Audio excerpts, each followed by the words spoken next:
Passo agora a palavra novamente à doutora Gabriela Fernanda Ritter para que continue com sua apresentação, mais uma vez agradecendo a assessoria técnica da casa por ter resolvido o pequeno problema que nós tínhamos. Obrigada. Então, se você puder colocar o vídeo da... O senhor presenciou o momento que aeronaves da Força de Segurança Pública lançavam gases, materiais químicos nos manifestantes? Sim, senhor. A função desses gases lacrimogênicos primordial é fazer a dispersão do pessoal, correto? Positivo. Para quem não tem um treinamento adequado ou não é acostumado com esse tipo de situação, gera um estado de desespero? As bombas, o gás... Com certeza sim. Então, essa é a resposta de uma pergunta da testemunha da acusação, o capitão Eric, policial militar, que estava lá no dia que fez a condução dos manifestantes. Pode passar o segundo, por favor. O senhor presenciou o momento... Sim, eram pessoas distintas. Eu não digo nem que eram grupos, doutor, mas porque as pessoas estavam totalmente...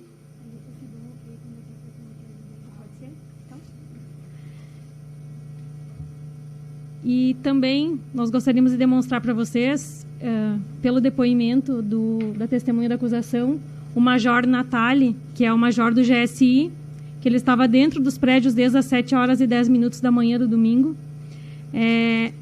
E a gente quer demonstrar para vocês que nem mesmo as testemunhas da acusação podem dizer que existiu o crime de associação criminosa.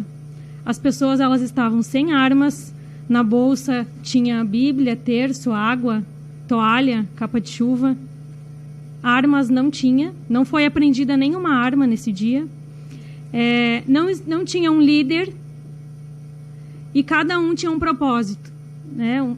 Cada um tinha um objetivo. Então não era um movimento organizado. E aí o Major Natali também ele responde uma das perguntas. Sim, eram pessoas distintas. Eu não digo nem que eram grupos, doutor, mas porque as pessoas estavam totalmente descoordenadas. Um ia para um lado ou para o outro, aí se juntavam, rezavam, se separavam. Então, as pessoas estavam bastante em choque, eles estavam com atividades bastante diferentes, né? Motivações diferentes, tudo. Então era bastante heterogêneo lá todos aqueles que estavam ali dentro. Então não há de que se falar em associação criminosa. Sim, é mais uma narrativa distintas, criada para manter essas pessoas presas, imputar crimes gravíssimos e acabar com essa movimentação que nós vínhamos fazendo, que as pessoas vinham fazendo. O senhor percebeu se os vândalos eram uma minoria ou eram a maioria? Sim, era uma minoria. Os vândalos eram uma minoria. O senhor chegou a receber a ajuda dos manifestantes para manter a ordem lá no interior do Palácio Planalto? Sim, alguns manifestantes me ajudaram a afastar os vândalos dos locais ali onde haveria qualquer coisa a mais para que fosse vandalizado.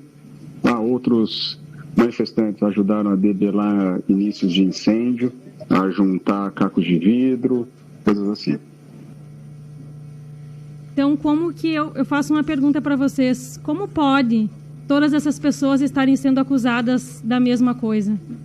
Todos os que estavam dentro, as pessoas que permanecem presas hoje, elas são as pessoas do inquérito 4922, que é o inquérito das pessoas que foram presas dentro dos prédios e ao redores. Essas pessoas todas foram colocadas dentro do mesmo bolo, simplesmente elas estão presas pelo lugar que elas estavam. E as pessoas que foram presas no QG saíram ao longo desses meses.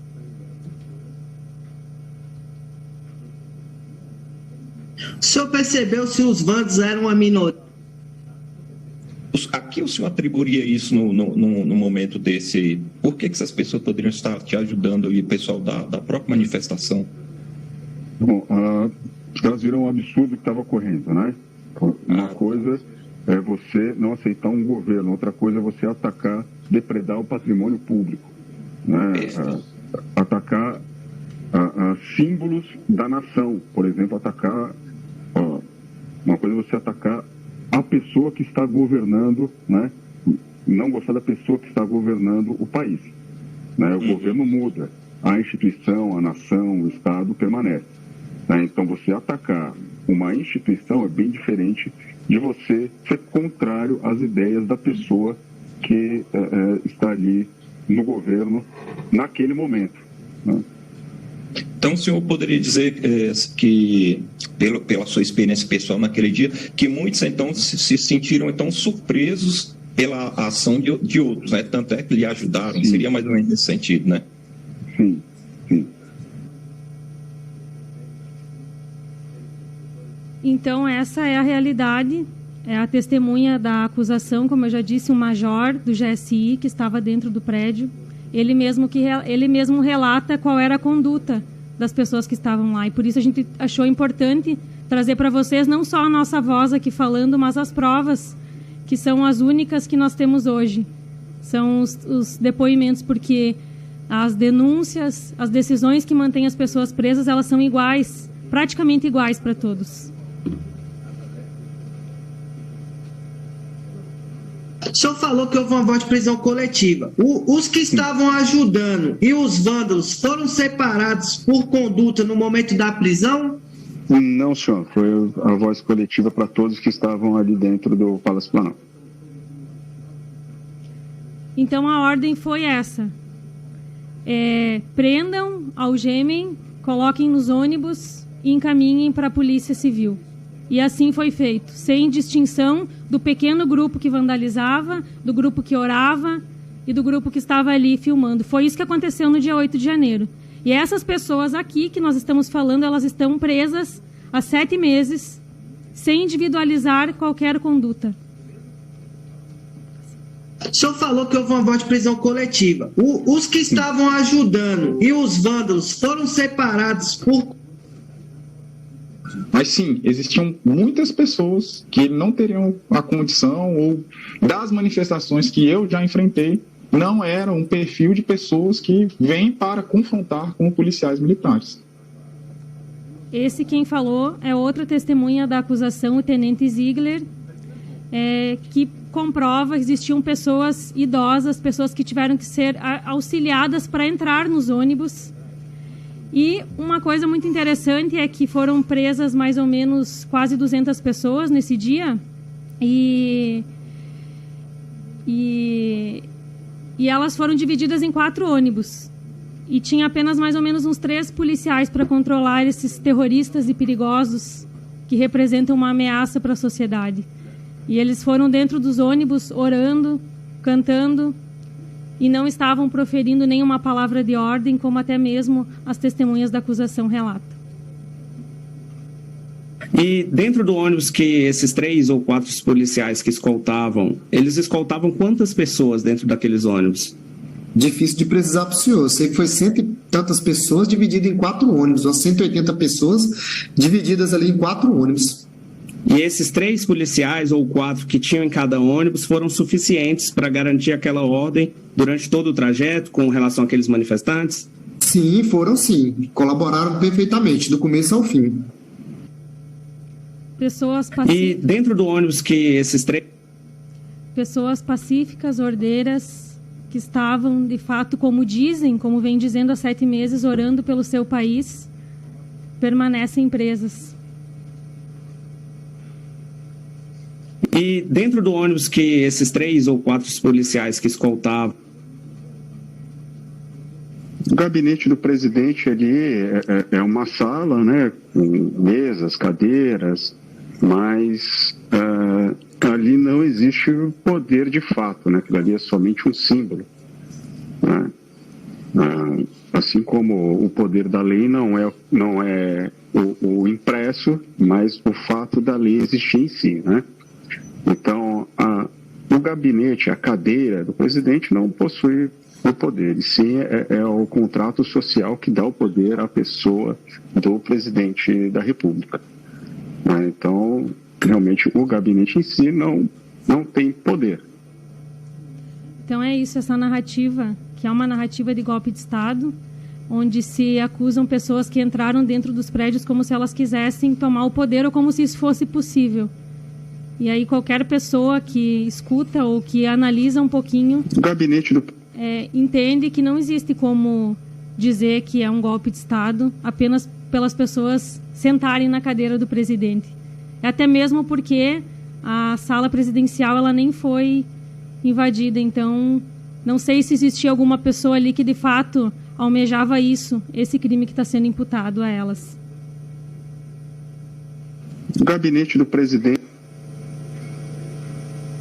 Eles chegaram a depredar o gabinete do presidente? Não, senhora.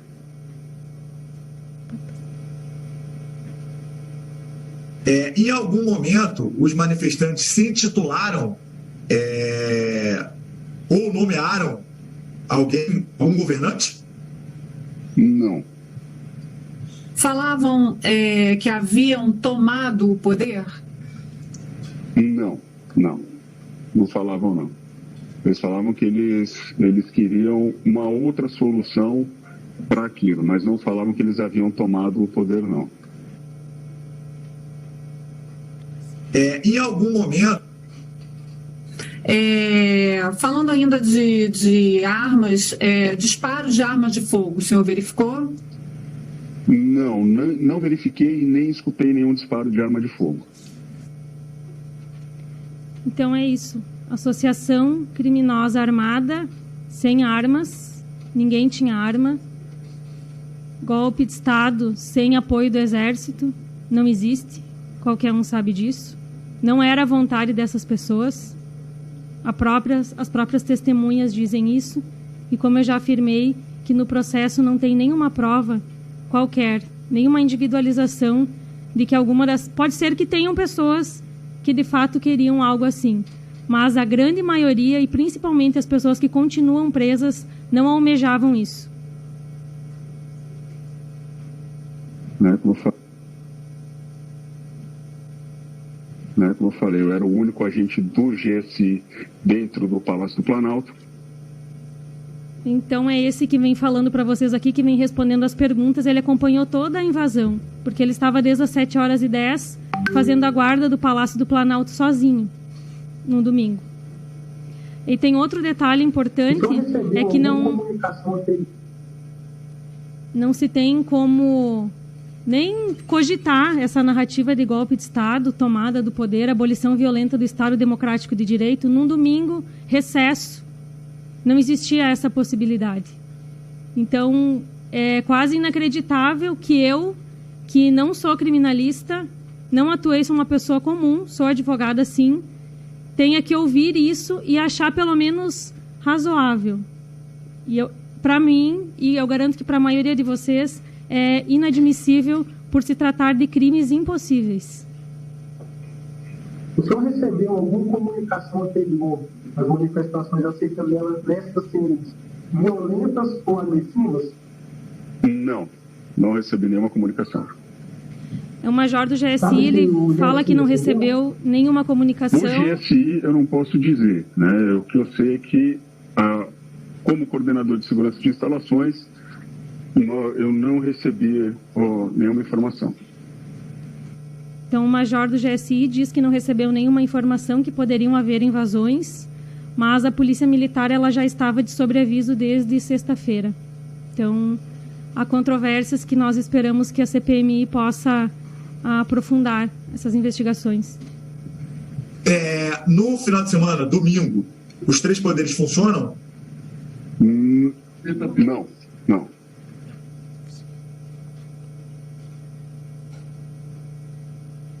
E, então, não sei se eu tenho um tempo... Porque eu tinha conversado com o Sanderson, que alguns colegas vão falar no meio da... Pode ser? Você precisa agora. Primeiro eu vou fazer uma abordagem aqui. Aí... Não, mas tem...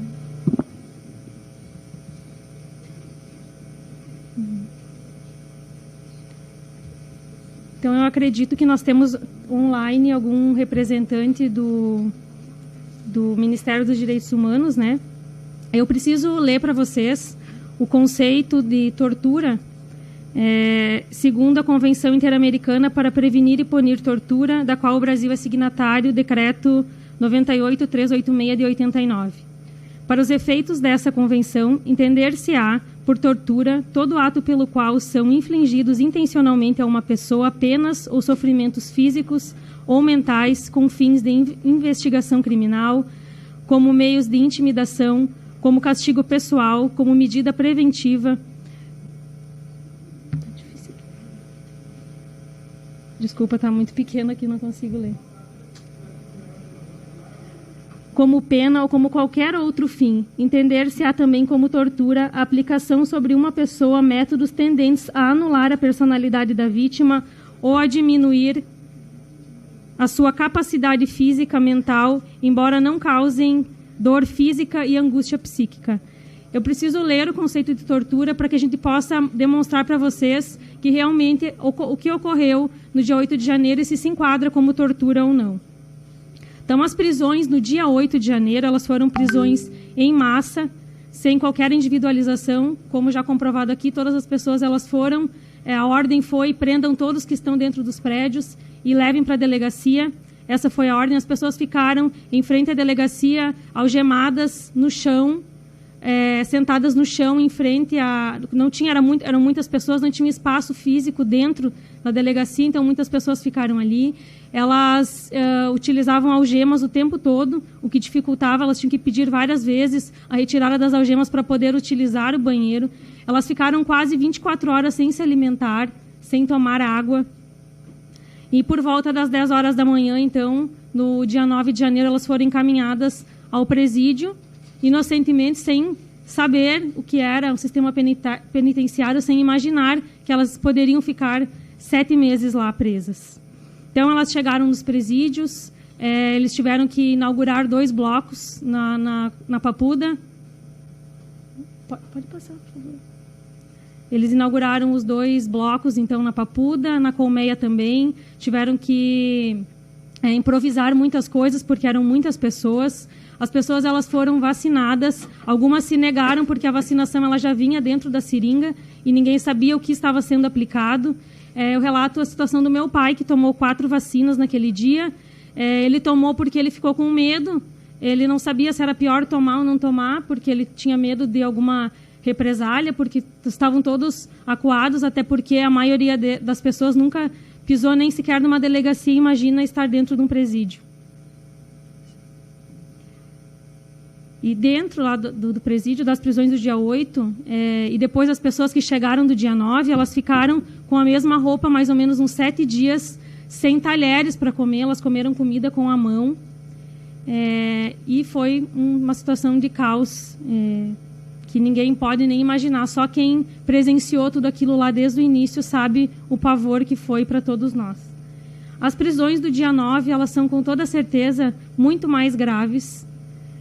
Uma prisão, a maior prisão já realizada no Brasil. 2.000 pessoas foram presas, enganadas, em frente ao QG do Exército, aqui de Brasília. Elas foram... tiveram que recolher as suas coisas e tinha alguém anunciando que elas teriam que entrar em paz dentro dos ônibus, que elas seriam levadas a um local seguro e que elas passariam por uma identificação e elas seriam liberadas para suas casas. E nós sabemos... E elas ficaram dentro dos ônibus das 8 horas da manhã até a 1h30 da tarde, sem água, sem comida, sem banheiro. Algumas fizeram suas necessidades nas calças, na roupa ou em sacolinhas de mercado. Dentro desses ônibus existiam crianças, idosos e um cachorro que a doutora Bruna adotou. Ele foi preso também nesse dia.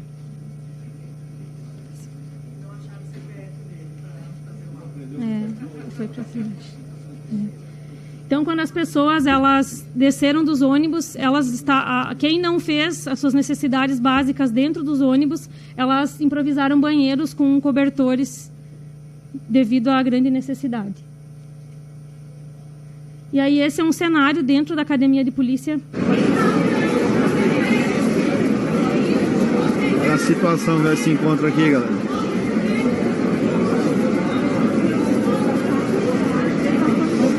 batalhão da PF em Brasília.